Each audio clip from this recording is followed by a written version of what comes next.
You're listening to Clearview Today with Dr. Abadan Shah, the daily show that engages mind and heart for the gospel of Jesus Christ. I'm Ryan Hill. I'm John Galantis. You can find us online by visiting clearviewtodayshow.com.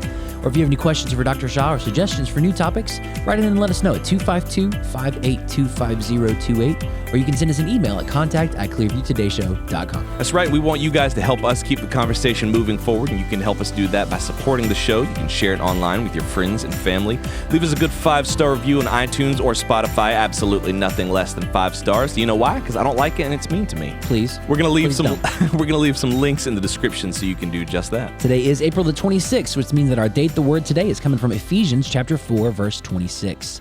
Be angry and do not sin. Do not let the sun go down on your wrath. This is one of the hard rules that Ellie and I have in our marriage. We don't have a lot. We don't have a lot of, hey, this is the rule. This is one of them. Yeah. I think we have maybe 2 or 3. One of them is if we got beef, nobody's going to bed. Yep. You don't do it. Same. And it has really worked out because it just kind of forces you to confront all the things that I would typically avoid. Mm-hmm. I'm perfectly willing, if I feel like I'm right, which most of the time I do, I'm like, let them stew. Let them stew on it. They'll figure it out. And most importantly, I don't have to be involved in any sort of confrontation.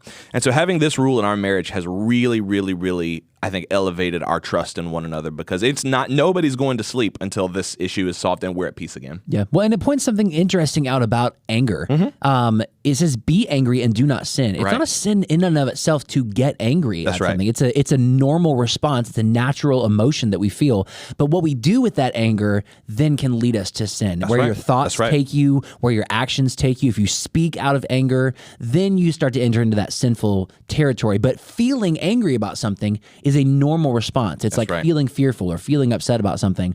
But then it says, do not let the sun go down on your wrath. Elizabeth and I have the same rule in our marriage. If we're upset with one another, we're going to fix it before we go to sleep. That's right.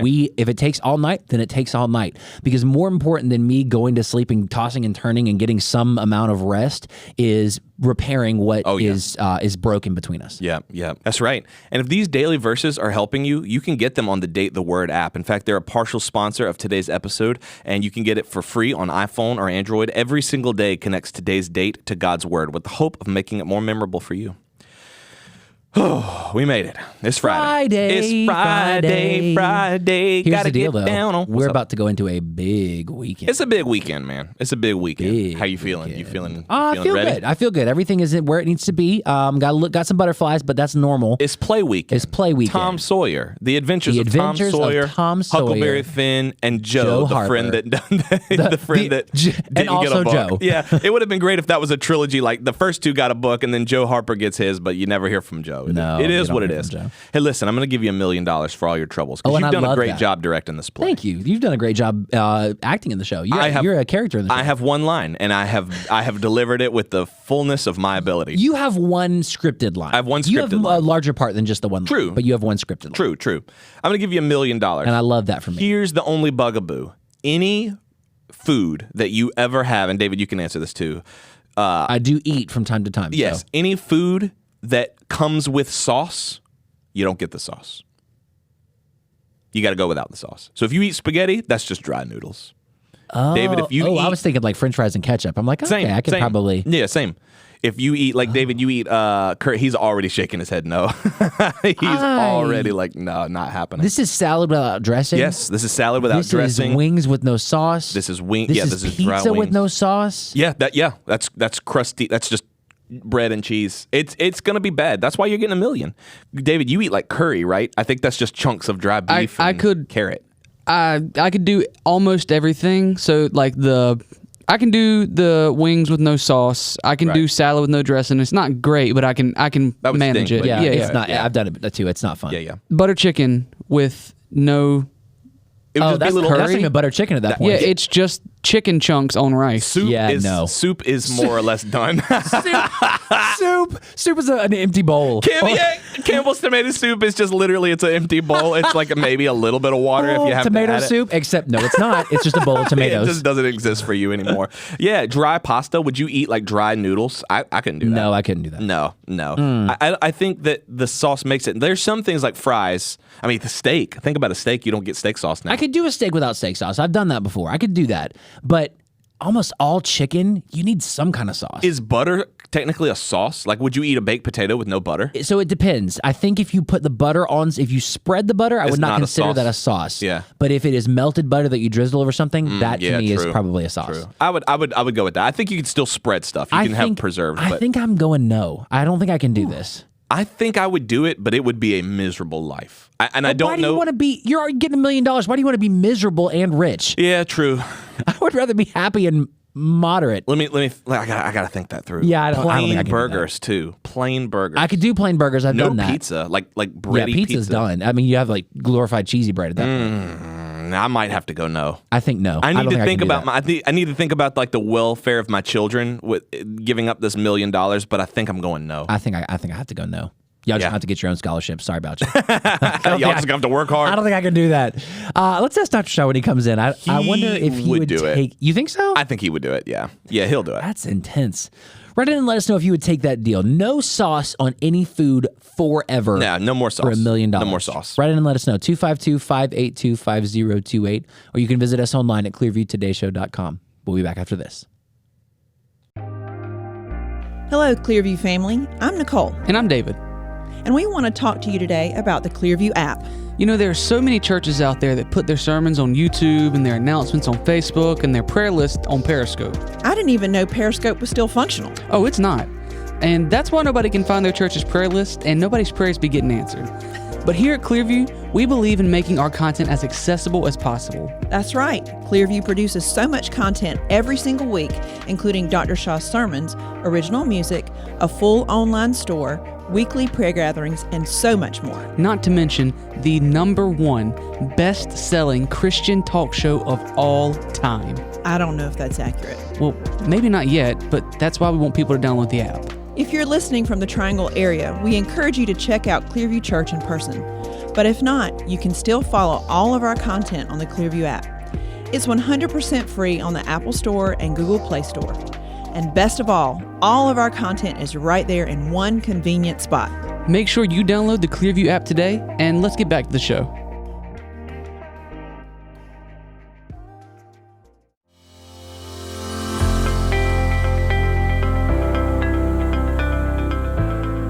Welcome back to Clearview Today with Dr. Abadan Shah, the daily show that engages mind and heart for the gospel of Jesus Christ.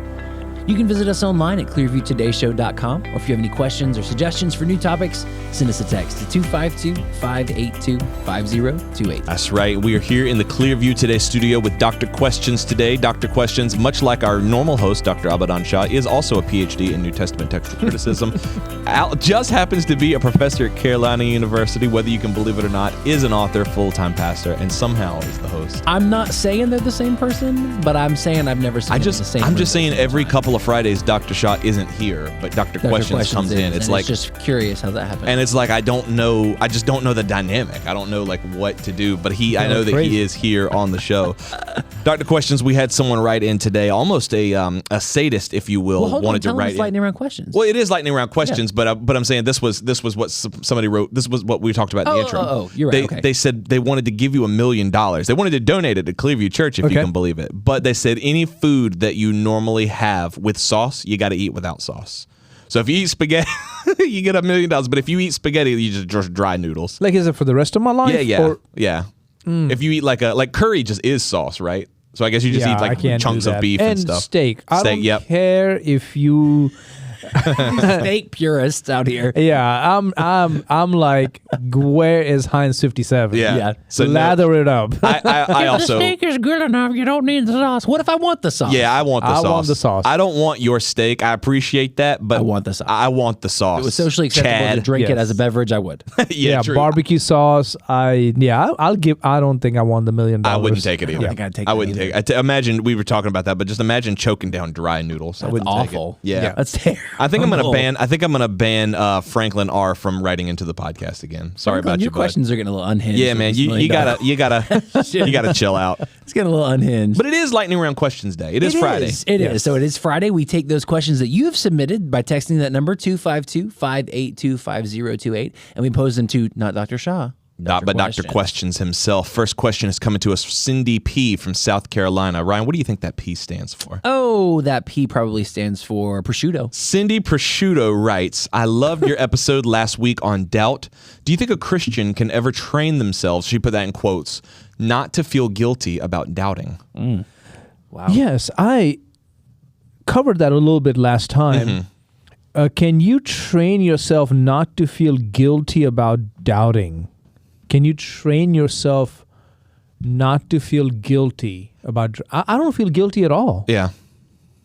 I don't, because doubts are part of growth. True. When you face those questions like, wait, why is this like this? Or why am I reading this account in Matthew, but when I read the synoptic parallel in Mark or Luke, it seems like there is a mistake. What's happening here? True. Those questions help me dig deeper. And in digging deeper, it's not like it's all resolved. No, sometimes there are still issues. I go, I'll have to come back to this another time when I have 5-6 more hours left in my day. Right. And I can do that. But I don't look at them as just doubts. True. I hope I'm understanding her question correctly. I think so. I think she's coming from a point of like, I consider my doubt lack of faith rather than an opportunity to dig deep. Yeah, because that's I have how a I question. see it. Yeah. I just don't look at them as, I don't know if I can continue to believe. That has been settled for me. Yeah. That got settled about, but now I said somewhere 2003, 2004. So that got settled about 20 years ago. Yeah. And I think it's one of the things that people don't take into account. Like, we wouldn't have the field of textual criticism if it weren't for those questions being there. If it weren't for that underlying question, can I trust my Bible? We wouldn't have your field of study. Yeah, exactly. Well, I think you framed it correctly and helpful for us when you talked about, when we understand what we believe, doubt does not become the shake to our faith. It doesn't start to tear our faith apart. Doubts, we shouldn't feel guilty about them. Doubts are just going to be resolved. That's right. Yeah. That's right. But it's not doubting God or doubting His Word or doubting salvation or doubting Jesus Christ or doubting inerrancy. It's just that they have a question about that. Yeah. And one day I'll figure that out. Right. Our next question comes to us from Mike C. John, what do you think the C stands for? Carbone. Carbone. Is this Mike Carbone? No, it's not. But given the nature of the question, I really hope it's from Mike Carbone. I know it's good not. friend. Who's Mike Carbone? He's the COO of the Truth Network. He's the guy that went with us to NRB. Gotcha, He was the guy who pretty much solo doloed the entire NRB. Like, that dude was a superhuman. Him and his son. Unreal. Shout out to Mike Carbone over at the Truth Network. And Grayson. His question is, what do I do if I think I'm in my soft guy era? I guess he picked up on that episode last week.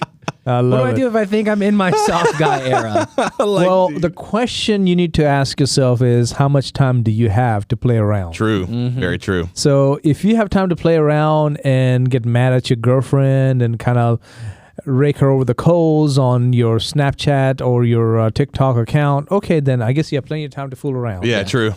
Play away. But if you are like, no, you know what? My goal in life is, number one, to glorify Jesus Christ. Number two is to raise a godly family, to make a difference in this world, to raise kids who will be used by God in a profound way. Then you don't have time to play around with this soft guy era. That's true. That's true. Neither do the ladies have time to sit there and say, I want my man to be blah, blah, blah. Yeah. You don't have time to do that either. Y'all, I saw a TikTok one time of these two girls arguing before a wedding. He was like, why would you this is really funny. Why would you ruin my lipstick right before the wedding? They were like, you know what? You need to get out of here because you don't have time to be talking to me like that when your makeup looks like this. That's what Dr. Shah is kind of like, you do not have this kind of time. You do not have that kind of time. Next one comes from Jonathan R. from the state of Georgia. I loved your Good Friday episode. I played it on the way home from our Good Friday service. Shout out from Georgia. Dr. Shah, how did you manage to sit through a 3-hour service year after year as a little kid? That's got to be rough. I can barely get mine to sit through a 35-minute one. It was entertaining. Really? It was entertaining because we got to see men in the church who otherwise would not preach get up and preach. Yeah. So it was kind of fun to watch them do the best they could. Sometimes it was funny because they would trip over their words. Sometimes it was good because they had worked with my dad. Yeah. They had it. One almost cussed. Really? One almost Ooh, cussed. that's always great in church when you're just waiting for the tea, waiting for the drama. Because you're sitting there for 3 hours, man. You like somebody needs to bring it. Don't be edgy. Yeah. Don't be edgy. And then watching my dad sometimes because it would be warm. I mean, this is March, April time. The heat wave is on the horizon, coming into the weather. And so he would be up there, and he could see him just nodding off. Because your dad would sit on the stage behind the person preaching. Back in, even some churches today, the pastors sit on the stage. So he would be up on the stage, and you could tell when he's nodding too much that he is just trying trying to stay awake. He's trying to stay awake. And it would be funny watching if he just like just be like nodding off a little bit. Like would you watch? Your eyebrows get real high because they're trying to pull your eyelids open, and you just. Did you feel tense? Like, oh, come on, Dad, stay with her. Or were you like, no, this is pretty funny? No, I would be a little embarrassed. I was really? like, oh no, oh no. And then there was this one guy who was a GM of a department, general manager of a department in the railways. Because we had a lot of railway people. True. And he was a good guy, kind of a right-hand person to my dad. He was very high up in the railways, but at church he was just a good, humble guy. And he had preached at church many, many times. And this time he was talking about the way the title of the message was the 7 rays from the cross. 7 rays from the cross. 7 rays? Like light sun rays. Okay. The rays of light from the cross. Okay. And it was the most boring sermon ever. Really? Did he deliver it well? No. So we were seeing this, and the first ray is the ray of grace that came from the cross. Preach it. And then, he went into the grace and all that, what that means. So by the time he got to the third or fourth one, I kind of was sitting like this, and I turned, and I happened to see my mom over there. And when he went to the 5th ray from the cross, and I could see my mom's eyes. You're like, she's ready for this. You know what's funny? I see that same look in Abigail, in your daughter's eye. I see that same look when something embarrassing is going on. She's like, yeah. It's funny. Just what it's kind of crazy. I just had a really weird moment that I saw generational look from your mom, who I never met, down to you doing it just there, imitating your mom, and then I saw your daughter doing it. That's insane. And I remember that I brought it up. I was like, Mom, what? You made a face in there. You're like, well, those rays kept coming. One after the other.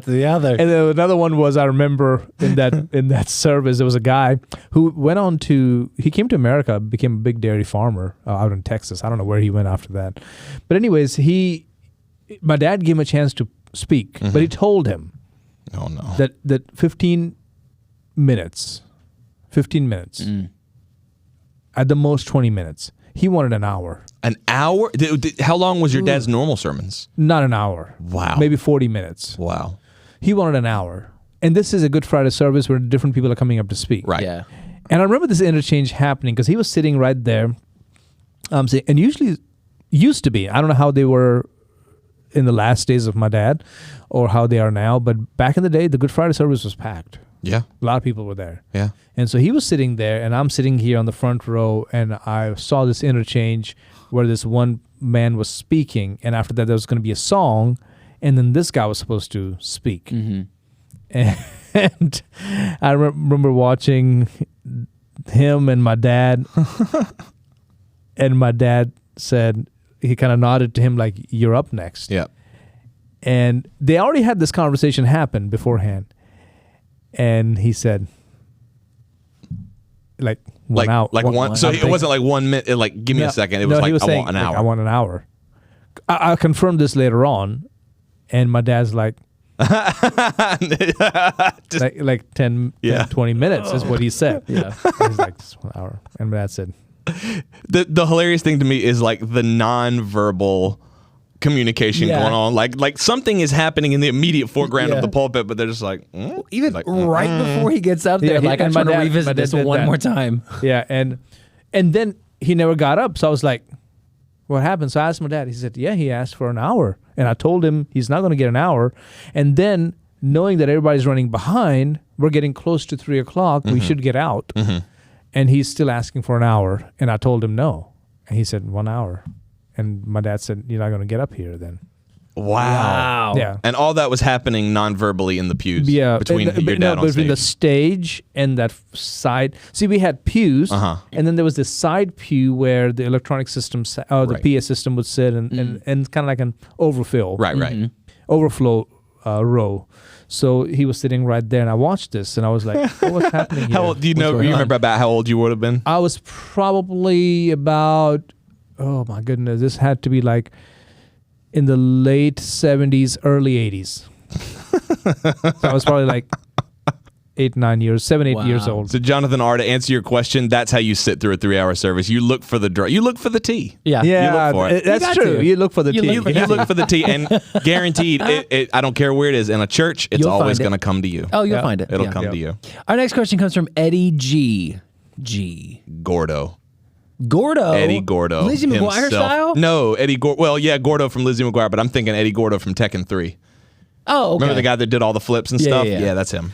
Eddie G wants to know, or Eddie Gordo wants to know, does Christianity, and we asked him for this clarification, does Christianity traditionally, not doctrinally, look any different in India than it does in the U.S.? So I guess not like what you believe, but like do you do, just like Christian traditions. like I know one of the things that you said you didn't do like Christmas trees like in the church like we would do here, or like even like we just had your Good Friday service looks a lot different. So keep in mind, Christianity came to India back in the 1st century with Thomas. Thomas, the doubting Thomas, he's the one who brought Christianity to India. And I do believe that tradition. Some people doubt that tradition and they think, every part of the world claimed some disciple, some apostle for themselves, and that's how it worked out that Thomas was for India, because India was very philosophically minded. So who do you send over there? You get somebody who has a lot of questions, who's doubts. Yeah. Okay. Who has doubts. So let's give Thomas the apostle to India. Right. I don't think it was quite like that, because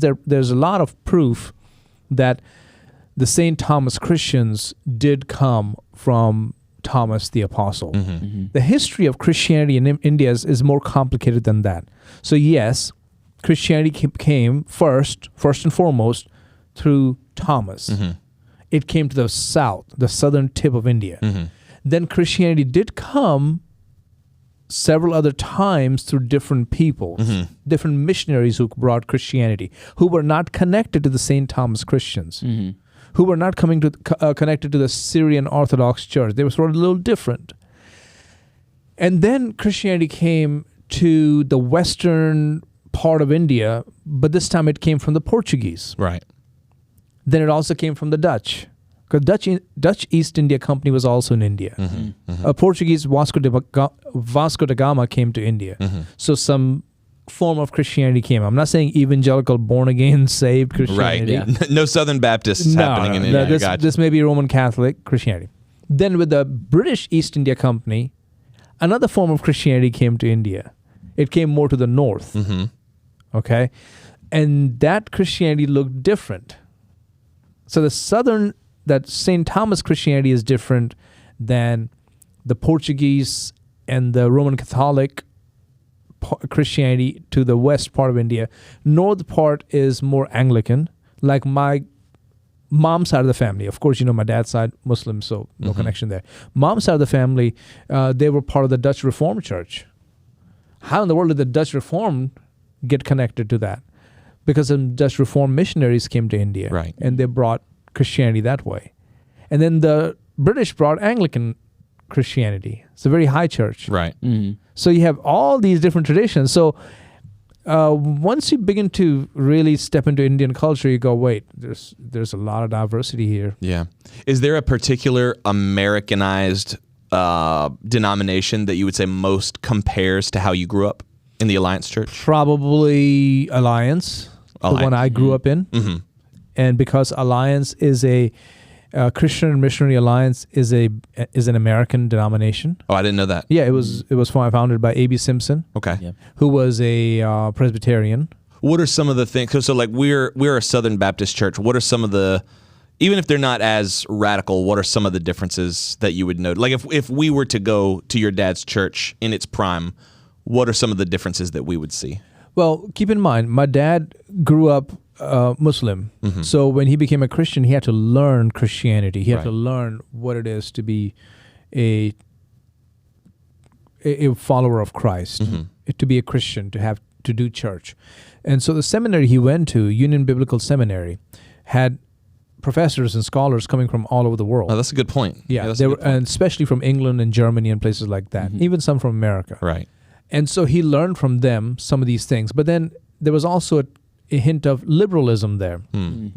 Not believing the Bible, not believing in miracles, not believing in the inerrancy and authority of Scripture. So when he left seminary, the way he said it, he said, I realized quickly I didn't have much to preach.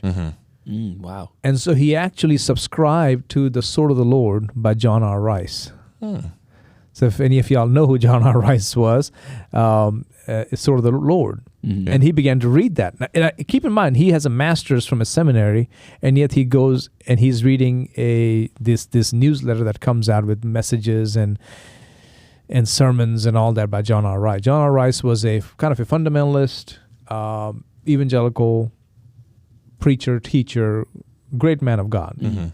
Of course, had his weaknesses. I'm sure everybody would say that. You know, oh, we don't agree with this and that. But overall, did amazing things. Yeah. So, so my dad applied a lot of those principles in how he led the church. Nice.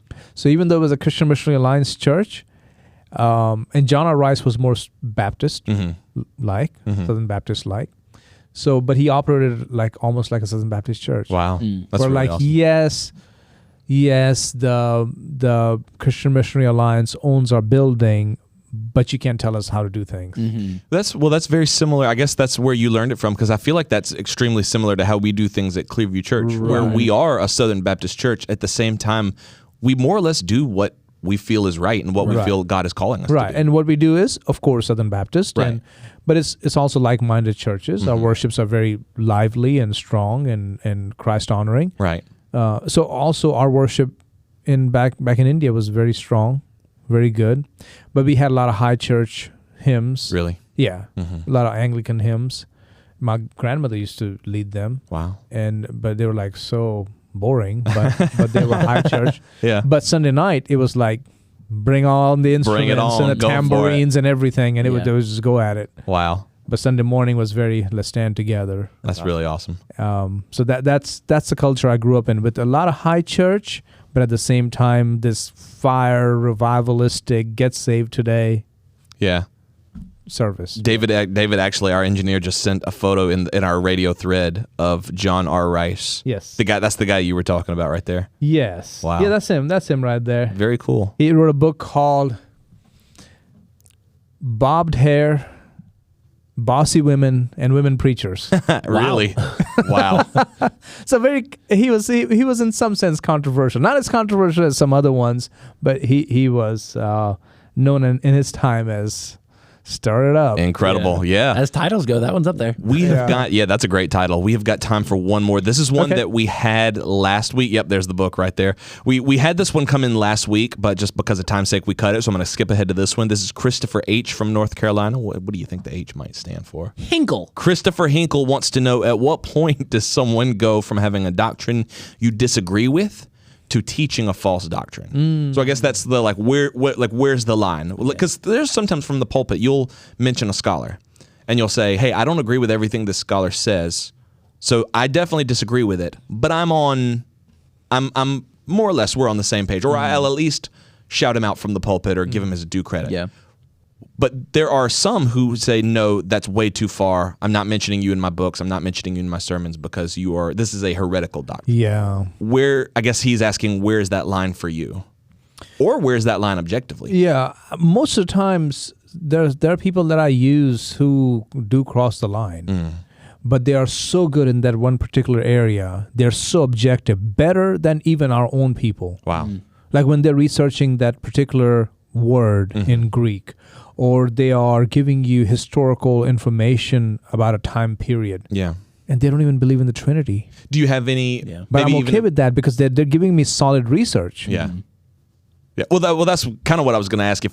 I don't know if you have any examples with their names, but if you have any examples with doctrines, but that's kind of one, they are good with this research, but they don't believe in something as foundational as the Trinity. Yeah, it's like cooking. Mm-hmm. There are different ingredients I have. Just because that one ingredient can also be used for an improper purpose or make something that is wrong or evil or whatever. But in this particular dish, in the proper amount, it makes it great. So I'm going to use it. So that's how I see some of these people. Yeah. Do you find that you do that more in your academic work, your preaching, or a good mixture of both? In academic work, it's a different world. Okay, so you're just talking about your preaching. I'm talking about preaching. Okay, In okay. academic world, I mean, I'm using scholars who are not even Christians. Okay. because the textual critic aspect of what they do is so Like, sharp. I'll use Bart Ehrman. I Yeah. disagree with him wholesale, but when it comes to Didymus the blind, he is the scholar on that. He did a lot of work on it. So if I'm talking about Didymus the blind, I have to say have to cite this is what right. Bart Ehrman says, and what he says is the truth. That makes Yeah. sense. But I don't agree with him one bit. Yeah. True. But I'm not going to say, hey, what he says about the Trinity and Jesus is wrong, so what he says about Didymus the blind is also false. I can't say that because he is objectively describing Didymus the blind's works. Yeah. Do you feel as though that's a hard thing for some Christians to do? Like to say, hey, this person who I fundamentally disagree with is telling the truth sometimes. Will actually counsel people don't do what I do. Really? Yeah, because I know what I'm doing. I know when to, and even there, I have to be so careful and research. Like, why are you saying that? Why is he taking that view? And then after studying and research, you go, oh, wait a minute, I get it now. Because it also supports this view. Hence, he says this. So no, it did look very attractive here. But now looking at it, I know I can't take that. I got to go with this. And it makes a lot of sense because they're domino effects. True. So I do not recommend people do what I do unless you are like really well versed. Now, I'm not saying I'm the only one in the world who does that. Right. There are scholars and Christian PhDs who are very well versed and even better than I am, who can navigate like that. But I won't recommend that. And if you think you are that, maybe you should be extra cautious. Yeah, because it'll end up influencing your core primary doctrines. Yeah. Yeah, because you don't. And that's why sometimes people, especially younger scholars, will take a view and then they'll go all out with it because their favorite scholar is supporting that view. And I'm thinking, wait, are you seriously going to support that? And you're quoting this guy all the way? But do you also know that view is tied up with this view over here, which I know you don't support? Right. But this younger scholar is so good at research in that particular subject or that topic, but they didn't take the time to see the ramification of that on this other doctrine. And they went along with it. And then here's what happens. Because now there's a book out or an article out, or you become like this new authority on that subject, that's very hard to back up or back out and say, you know what? Hey, guys, I know I wrote that. And that was at a time I was not as well versed in that issue. But now looking back, I see my faults. And I renounce that view. But they don't do that. They end up sticking with it. And they go down with the Titanic. They just got to go down with it. They go down with the Titanic. Here we go. They're committed to that cause. Yeah. Wow. That's insane. Yeah. So good. Dr. Questions, thank you for answering our user-submitted questions today. Hopefully you guys enjoyed that. If you have questions that have been lingering, that you've been holding on to for some reason, don't be so stingy with those questions. Send them our way, 252-582-5028. You can visit us online at clearviewtodayshow.com. Don't forget, you can partner with us financially on that same website. Scroll to the bottom, click that donate button, and become part of what God is doing through the Clearview Today Show. John, what's coming up next week? Got a lot of exciting programming coming up next week. We're going to be taking a look at grace, taking a look at the personhood of Jesus Christ. Lots of amazing things right here on the Clearview Today Show. You might have noticed a couple of new changes with our music and our giving segments. Lots of great things that God is doing, and we're just going to keep expanding on those right here on the show. That's right. Remember to find somewhere to worship with a church family near you. If you are in the Henderson or North Carolina area and you'd like to visit Clearview Church, you can write into the show and let us know. We'd love to see you this weekend at our worship services. That's right. Take a picture of your church program, send it to us at the Clearview Today Show. We'd love to shout you out. on the air. Absolutely. We love you guys. We'll see you Monday on Clearview Today.